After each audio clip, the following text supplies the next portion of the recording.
So, welcome to Community Conversations here at WECS. Our topic today is nutrition and wellness. And we have guests with us. I will introduce them. We have Dorothy Phillips. She has over 30 years of experience in health care and public health. She has a BA in English from Hobart and William Smith College, a BS in Bachelor's of Science in Nursing from University of California, San Francisco, and a Master's in Nursing and a Master's in Public Health from the University of Connecticut. Her professional experience has been in cancer, women's health, care of the elderly, occupational health, and public health research. From 1994 through 2009, she was a nurse practitioner and Associate Director of Health Services at Eastern, where she developed her focus on women's health and nutrition.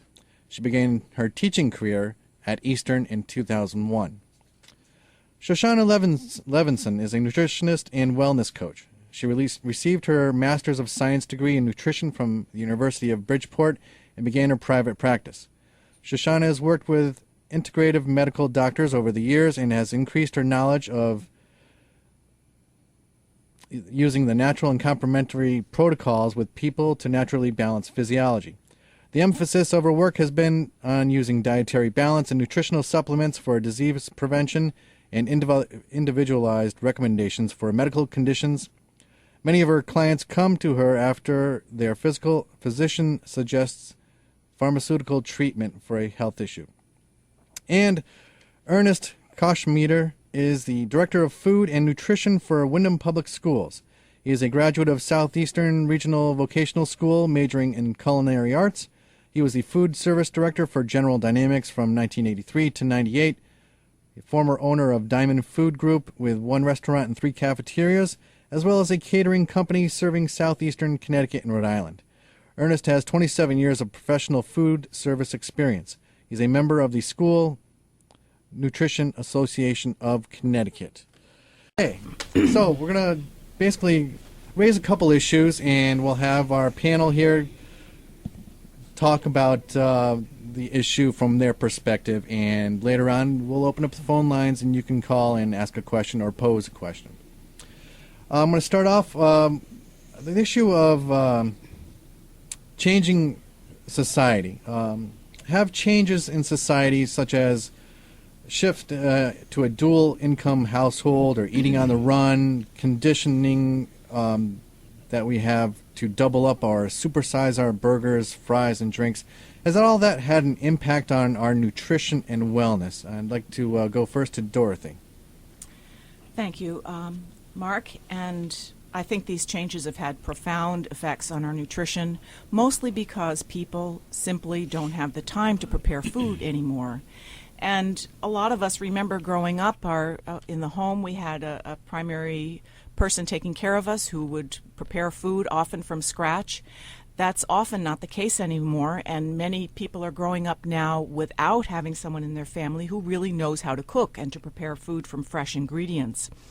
So what has happened is that we have increasingly come to rely on processed foods that are already prepared for us in a factory someplace far away from where we eat, and they come to us in either dehydrated form or frozen form, and then they come into our homes where they sit on the shelves, and then they're heated up in the microwave or sometimes reconstituted with water, and that constitutes a great deal of what people eat. The problems with those kinds of foods is that they tend to be very high in very processed carbohydrates that offer very little nutritional benefit, and they're often high in sugar, salt, and fat. And as a consequence, the prepared foods, and we have become accustomed to these prepared foods, and we have increasingly shifted away from fresh foods. And some of the consequences are enormous, and my perspective really relates more to the public health consequences.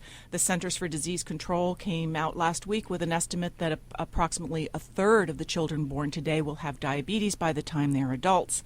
And our very highly processed foods are a major source of contribution to that, along with the tendency to be much more sedentary. Raised some very valuable points there. I know from my own perspective, it's very tough to, after working a full day at work, come home, prepare meals for the for the family. It's very difficult, and it's a lot easier to just go down and pick up prepackaged processed food and throw it in the microwave, and it's And difficult. increasingly, Yes. children are doing the same thing. You have a child who will come home from school. There's no one in the home, perhaps, to give them an apple or to send them outside to play and supervise them.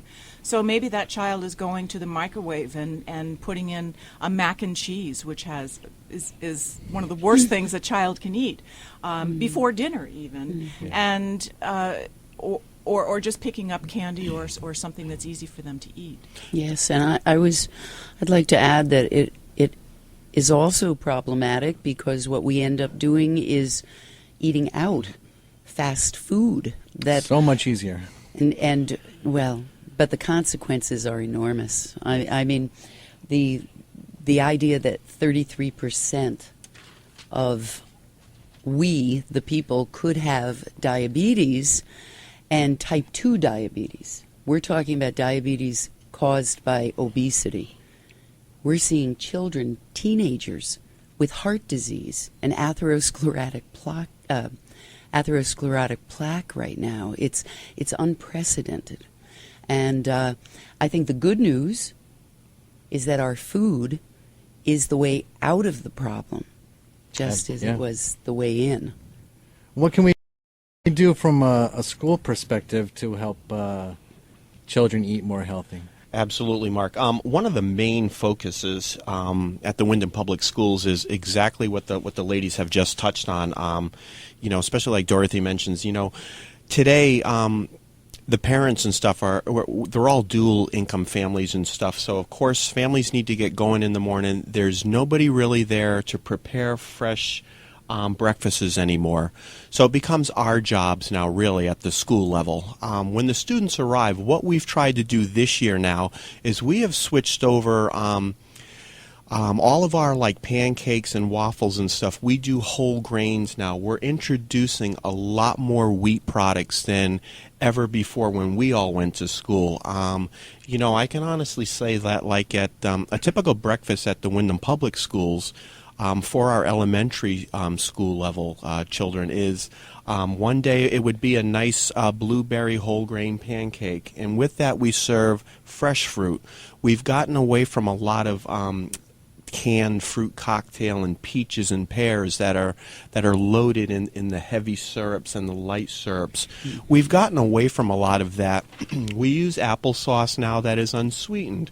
We just kind of doctor it up a little bit with cinnamon and stuff like that for the kids. Excellent. So we've eliminated a lot of sugared items on our menu. We've gone into a lot of fresh fruits for breakfast. We're using a lot of yogurts, making little parfaits with fresh strawberries and stuff like that. Of course, with even us adults, the more appetizing that you make it look, the more the children are going to try it and actually hopefully will like it. So, that's what like a typical breakfast at Wyndham's all about. Yes. Actually, there was an interesting op-ed piece in the New York Times last week that was an experiment where some marketing professionals came into a school and redesigned the setup of the school lunch line in the cafeteria. And simply by placing healthier foods in more prominent locations and lighting them more appetizingly, the consumption of those foods increased over the unhealthy choices. I'm glad you brought that up. I was going to mention a little bit that later. I remember off the top of my head that they were saying they put the chocolate milk in the back and the plain milk in the front, and like maybe 30%, I don't know exactly, but around maybe 30% of the consumption of white milk went up. There's a wonderful book that's called Mindless Eating, and it is all about what makes us want to eat what and where and when and how. And it's a book that takes the 3 food labs in the country and their research that is done. And so much of it has to do with how the food is presented, the size of the plates we use. Yeah. Really, it's very intuitive stuff. But until you read it, and it's a fabulous book to read, especially for people and or younger folks who are interested in finding out why it is that we're a culture of overeaters. What is it that makes us want it? Above and beyond the fact that they supersize all of our foods and we're given it, whether we want it or not. I don't know about you, but at least 3/4 of the restaurants out there are serving us 300% a normal size. And, Wow. another issue. But this is again where the work in the schools is so important, because children's tastes are formed so early in life. Babies show a preference for sweetened foods once they're introduced. And sweetening is introduced into pureed baby food at the point where children don't really know what vegetables taste like without sugar. So the schools have a very important and difficult job to try to re-educate children's taste buds so that by influencing their choices in childhood, their choices may be influenced for life. So that's a really profound impact. Absolutely, and that's an extremely valid point. And that's, like I said, one of our focuses is we want to expose the children to more fruits and vegetables, expand their knowledge of the different types, the different tastes, the different flavors. So what we've done is we were able to obtain a grant from the federal government. We wrote a grant that we really wanted to introduce fruits and vegetables to the students.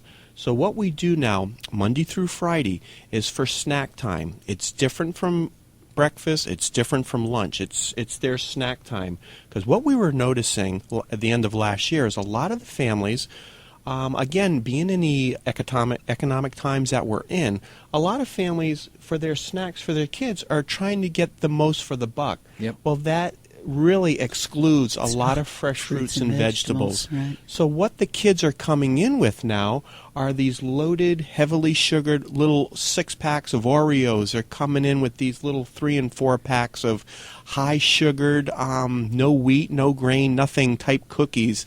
And I understand that. So what we said is, how can we try to take control of that without eliminating it? So what we did is we wrote a grant for the federal government, and we were awarded it. What means is now every day we put out a menu for the week. The students and the families will know what they can expect. Like, it's little clusters of red seedless grapes. Next day it's going to be kiwi slices, baby carrot sticks, celery sticks, broccoli, cauliflower. And the parents have actually been very thrilled with this, because not only do they not have to buy a snack if they don't want to, because one is being provided, but it's a nutritious snack that's being provided. And like I was mentioning to Dorothy before, I was very surprised at how many students didn't even realize what cauliflower was, what broccoli florets were, what a yellow carrot was versus an orange one. And now we've expanded that. Every Thursday at the schools, we have taste tests where we try to come up with something different. And we have teamed up with the University of Connecticut, and we've got some dietitian students that come into the schools who are there to answer questions with health-related questions, such as, how does diabetes begin? How can I prevent it? You know, how does introducing more exercise going to help me? So those are all extremely positive things that we never had growing up. But I think you'll notice that we're slowly taking steps to move forward to push as much fruits and vegetables on the students at all levels, not just first grade, second grade. I'm talking middle school, right on through high school. But I do believe that the elementary level, if we can just concentrate and throw as much nutritional stuff at them, hopefully it's going to carry to the middle school level and the high school and, you know, into college. Yeah, and to a certain extent, it may actually travel up into their families, where they bring home this information. Amazing. So that our children become our teachers. Yes. You know,